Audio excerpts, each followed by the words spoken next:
How's it going, everybody? My name is Vega. I'm Frank. And this is the PAC Student Media with After Hours After.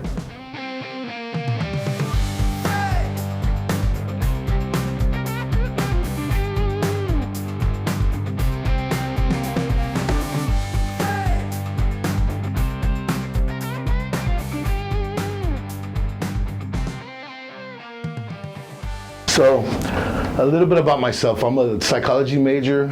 I'm a seasoned freshman, which means I'm 47 years old and came back to school. We decided to do this podcast to help people know that this is a safe place where students can come and faculty can come together, share thoughts, struggles, triumphs, and where they can question life not only on campus but off campus as well. So, I wanted to do the podcast because me and Frank kind of mashed up really well together. Yeah. We always have a lot of fun. Last semester was crazy. So we wanted to do something to kind of put it all somewhere. And this would be the perfect ideal to do. It would, sure would. You want to do the quote of the day? Sure. So the quote of the day, the secret of getting ahead is getting started. Yeah, who's that by? Mark Twain. Mark Twain, that's a good quote. I'm going to go ahead and do this introduction. For over 35 plus years, our honored guest has been a driving force throughout the academic field, shaping the minds of young men and women that have come to PAC from all over the world, one class at a time. A 2017 Minnie Stevens Piper Award winner, a two-time recipient of the NISOD Award. Our guest is currently one of the professors of the Educational Learning Frameworks classes and an actively CTN faculty member here at PAC. He plays a big part in the lives of current and former students by not only teaching them, but by mentoring them and supporting them throughout their academic journey.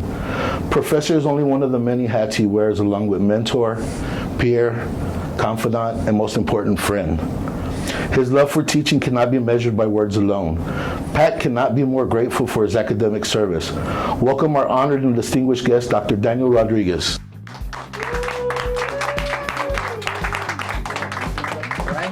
How's it going? Man, it's glad to have you here. It's good to have you here, sir. All right, my pleasure. Oh, yeah? How's your day going so far? My day is going good. It's about as sunny in here as it is outside. It sure is bright, ain't it? Well, we're just going to go over a couple of questions with you and just, get to know you and stuff and what you think. I did want to ask you one question. Sure. So back when me, Frank, and yourself were at Texas A&M, Right. and we were just floating the idea of a podcast, you coming over our shoulder True. and saying, y'all should do it. Right. Would you think, in this moment right now, we would be sitting here? Knowing y'all too, no. but also in serious, knowing both of y'all and whenever you say something, whether it was in the classroom, whether it was being a mentor to the younger students, to the younger scholars that we have in there, I figured that you all have some really good ideas, and you've had some great ideas in the past. Even some of the things that even just kind of recommending the tour to Texas A&M, or maybe just some ideas. I know that whenever y'all spoke in class, the students listened.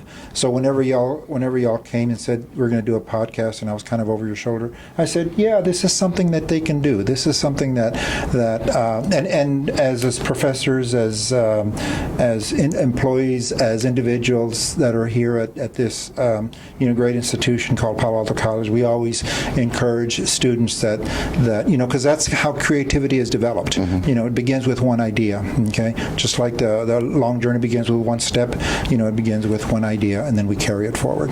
True. Yeah. That's a good question. I mean, the reason why mostly everybody was listening to me back then is because I was a payaso. Yeah, you would joke around, but we did get the point across, and we're glad we pushed for the podcast. We really are. As am I, yes. Yes.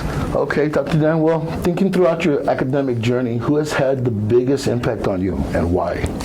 Oh God, I think that there's different individuals, in different parts of your life. Whenever you're in elementary school, everybody has a teacher that they can identify with, and mine was an art teacher. Okay, and of course taught me the drawing and how to go kind of outside of the frame, so to speak. Because as you demonstrate how you are your work, you're also growing in that. I think that I played some sports in high school. I think it was my track coach and football coach that really had an influence on me, just to kind of be the leader that I think that everybody saw in me, but I didn't see in myself. And I think that some of our students have those same issues. That sometimes we see leadership in students, but they don't see it in themselves. Of course, whenever I got to college, there was a person by the name of Minda Cohn, and she kind of was a really good listener, and because I think that we all have some challenges about what we want to do and what we want to do as a career, and she was really good about just kind of listening, and by listening, I was able to arrive at my own decision about what I wanted to do, and that was to work at a college setting, to become a counselor. Okay, and that's kind of what I'm trained on. That's kind of what my profession is. Of course, those things kind of change, going on to Texas State, and getting a couple of degrees there, and then going on to Baylor to get an administrative degree, to become an administrator. Those are all things so there are different individuals in your life. Some of individuals that really encourage you. Then there are those individuals that maybe kind of challenge you by saying, I don't know that you can do this, but this might be an opportunity.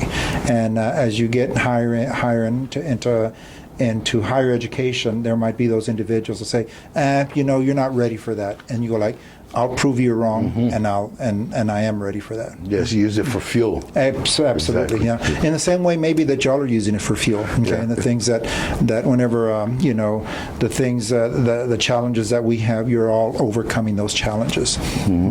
Would you say some of those characteristics rubbed off on you, on your teaching, the way you teach now? Absolutely, and I think that I'm empowered by the students whenever I see, because sometimes it is a little difficult to get up for the 8 o'clock class, isn't it, Vega? Okay, and it's challenging. But whenever I see the students come in, and you kind of motivating the class, or saying something that kind of saying, yes, I'm here for the right reason. I'm here for the right reason, and I think that as much as we try to motivate you, I think that professors are very much motivated by the student. Okay. And two students like you that are taking the challenges, doing something new. That's kind of the motivation, and I think that's kind of the reason that I stay in the profession, or I've stayed in the profession for as long as I have. And then you get to do this. Then it's just fun stuff. This is where it all kind of comes together. I can honestly say that you've impacted me, and I just had you for one semester. Right. And I think it's great. It's great. I wanted to ask you, what is one of your most memorable achievements throughout your career? Oh man, I think that whenever you make those achievements, I think that whenever you have achieved certain milestones, you kind of go like, wow, I didn't know that I was capable of doing that. Certainly, one of the when I look back and whenever I got my doctorate degree, I think that was one of the memorable achievements. But one of the vice president came up to me and said, "Welcome to the 1% Club."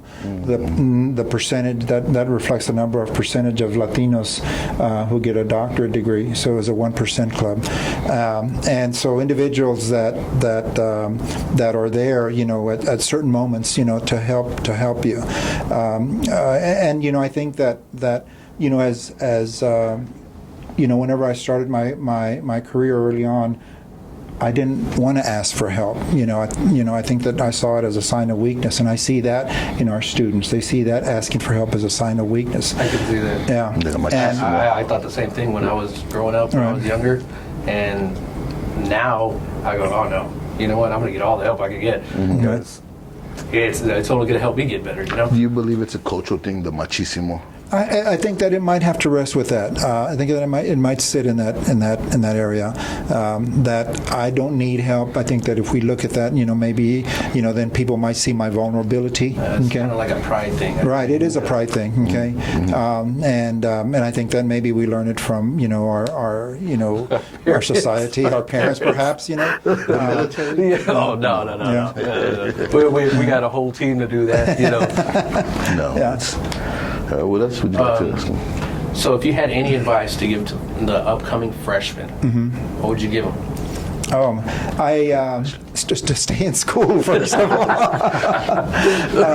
I think that a lot of individuals come to college and just to try it out, and that's good. I think that they need to try it out. But I think that we have a lot of students. We have particularly male students that are not getting their degrees, and so we have a lot of females that are getting their degrees, and so there's a cultural imbalance there. And I think that more males need to get a degree. Isn't that why you started PAC-Man? That is exactly why we started PAC-Man. Okay, it comes full circle, doesn't it? Yeah. Absolutely. And I think that we've been really successful with PAC-Man to kind of get them engaged and kind of get them inculcated into the college environment, and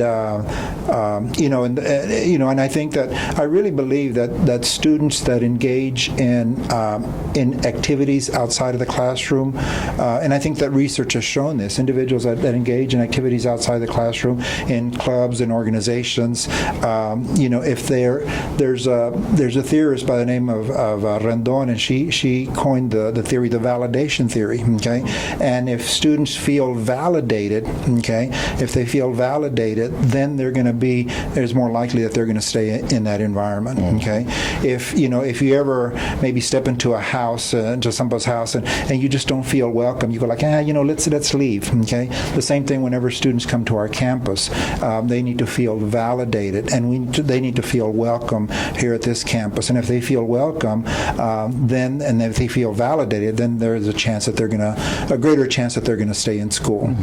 That's a great point. Yeah. What is one of your short-term goals and why? I think that the short-term goals right now is really having a good, successful completion rate by the students. I know that we have now, probably not so much maybe whenever you were in my class, both of y'all, but I think we're seeing a lot more early college, high school students, and those students are a little challenging. Okay, or they're challenging for me. Okay, because I haven't reached out to see how it is that they want to be, what their learning style is. Okay, and it's a very big. Sometimes we have 13-year-olds in our classrooms, so there's a very big difference in You said 13-year-olds. Okay, yeah. There's a big difference between the way the 13-year-old learns versus the way that a 47-year-old learns. A big difference. Okay, and yet they're in the same classroom. They're in the same classroom, and so how is it that you're going to help these students that are coming in as an early college, high school student? How is it that you're going to matriculate them, through 16 weeks, to the end? Adult students, have been there. They know the, more or less, the ropes. And I think that sometimes these younger students are trying to find their footing, and sometimes maybe the older adults are saying, like, I'm here for myself, I'm not here to help them, kind of a thing, and I think that we're all in the classroom together, and we have to kind of proceed forward, with that. But that is a challenge. Okay, so I think that if you're asking one of my goals, I think that maybe to be a better instructor for those students that are coming through the early college, high school. I guess kind of like adapt to their learning. I think so. Yeah. And that's challenging. That's really challenging because it really is pushing me to explore different ways of teaching, and it really is asking me to explore different ways in which they learn. Okay, that I hadn't looked at. I know how adults learn. Okay, I know how adults learn. How's that? They learn through. They judge you by their feet. If they don't like what you're teaching, they're out of there, right? Yeah.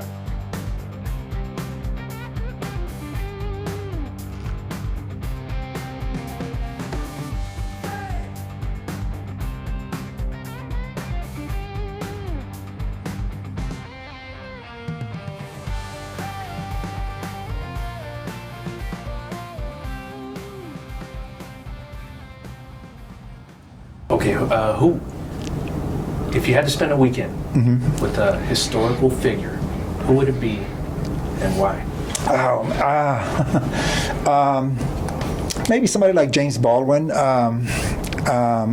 Cesar Chavez. I would really like to kind of see what, he grew up in my father's generation. I would really like to see what, and I think my father was a migrant worker and kind of followed that. He never held any office. But yet, he led a cultural revolution, a political revolution.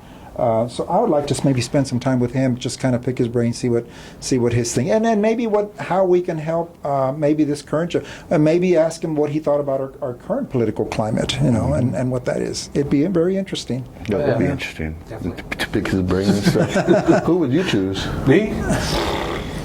I don't know. Something you really got to think about, right? Yeah, I don't have any. Snoop Dogg, I think, maybe. No, not historical. No, that's a good question. Do you read?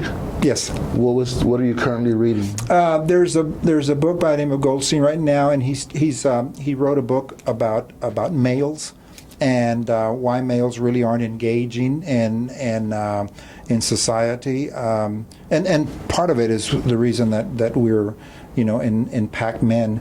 But how maybe the internet has impacted males, how you don't see maybe males going out and playing basketball in the streets like they used to, and I think that males are kind of caught up in the gaming movement, and so that's their entertainment.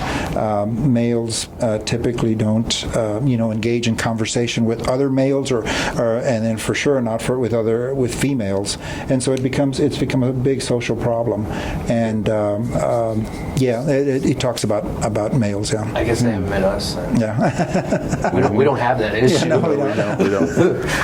I mean, anybody that I walk up to, hey, how's it going? What's your name? Vega, man. Yeah. How's it going? What's your favorite spot here on campus, and why do you choose that spot? There's a bench as you exit my office to the right, and in front of the behind the Palomino Center, in that little courtyard area. Oh yeah. And whenever Palo Alto College first started, we helped plant all those trees that are in that little courtyard. Okay, and we had one tree left over, and the tree is at the point of where the sidewalk ends, and we had one tree left over. So, well, what are we going to do? And so we put that tree there, and that tree wasn't supposed to be there because it offsets the symmetry of the flow of the campus, I guess. The feng shui. Yeah, the feng shui, I guess. If there's tree feng shui, that might be it. And everybody sits there in that bench there and serves. And that tree that wasn't supposed to be there has really served as a miraculous purpose. Because other individuals sit there. And maybe one day y'all can sit there with me and contemplate. Yeah, that sounds good. Yeah. Over a cup of coffee. What are y'all's places, favorite places? Right now, I enjoy. It's like my other home, which is the study lab. Mm-hmm. I mean, you can catch me there Tuesdays and not Tuesdays, Mondays and Wednesdays. It's another home for me. I enjoy it. It's peaceful. It's quiet. It just feels like another home to me. What about you, Alex? Dude, I'm there every day. Yeah, in the study lab? They know me by name. They're going, oh, it's this guy again. They do. Go somewhere else. Yeah, try STEM. I'm like, look, man, just here study. Don't bother me. Yeah. So this is the After Hours podcast. Mm-hmm. What do you do after 5 o'clock? How do you spend your free time? I try to go to the gym occasionally. Okay, if I don't do it in the morning, I try to do it in the evening. It's not showing exactly. I don't see it. He invited us one time. Did he? Yes. Did you invite us to to the gym? The gym by Student Life, right? Yes, we did. I was like, man, it's too far. No, it was I'm an good. extra I'm credit, good. so I didn't go. No. I also do other things besides the classroom. Several years ago, my brother, who is now deceased, he asked, hey, let's kind of buy this building And I'm going like, what, are you crazy? Why do you want to buy this building? He says, I just need something to do. He was retired, of course. I just need something to do after I retire. And I go like, well, okay. And they were selling it for real cheap, and we knew the owner, and so we we made that big mistake of taking the leap and buying that building. And it looks really good from the outside, but whenever we got in and started, kind of doing more, kind of digging around, we found that it really needed a lot of repair. Mm-hmm. So over the last couple of years, I've been going over there and learning a little bit about electricity and learning a little bit more about carpentry and cement work and that kind of a thing.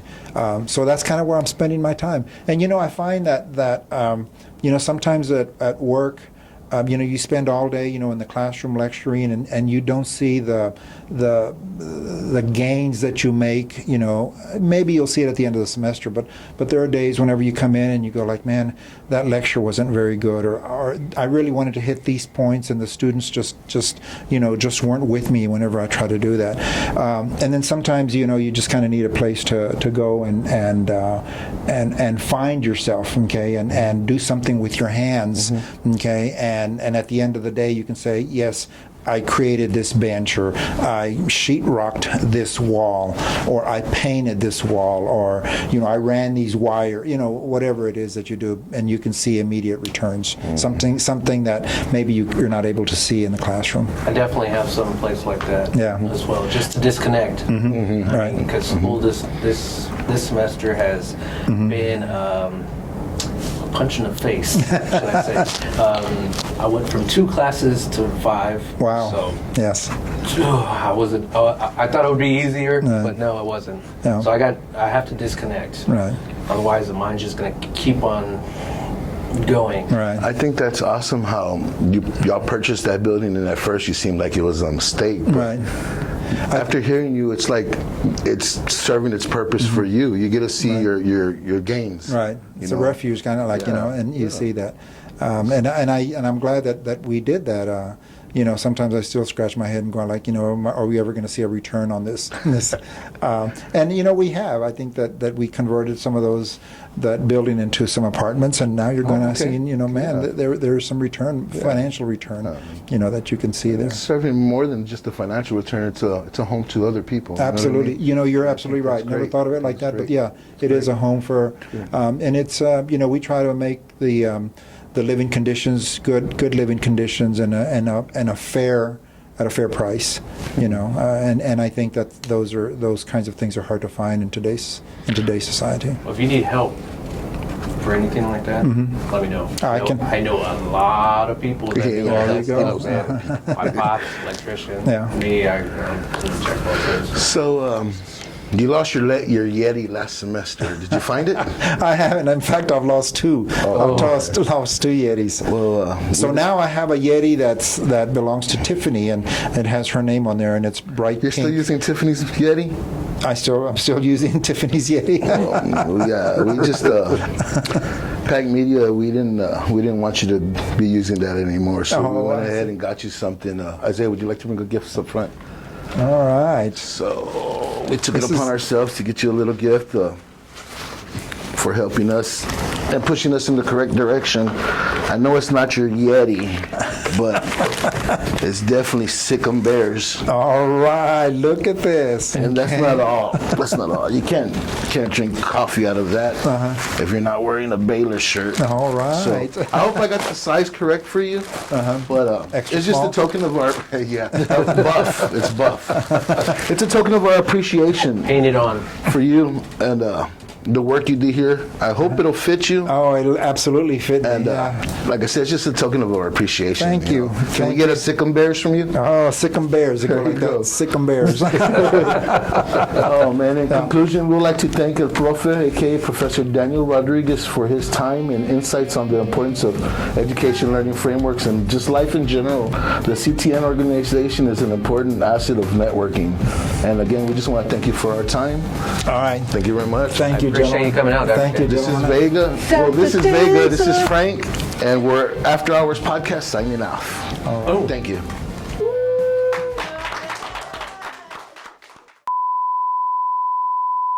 personal and professional life. You know, stay professional, but also be personable as well. To sometimes where people will say, another day, another dollar.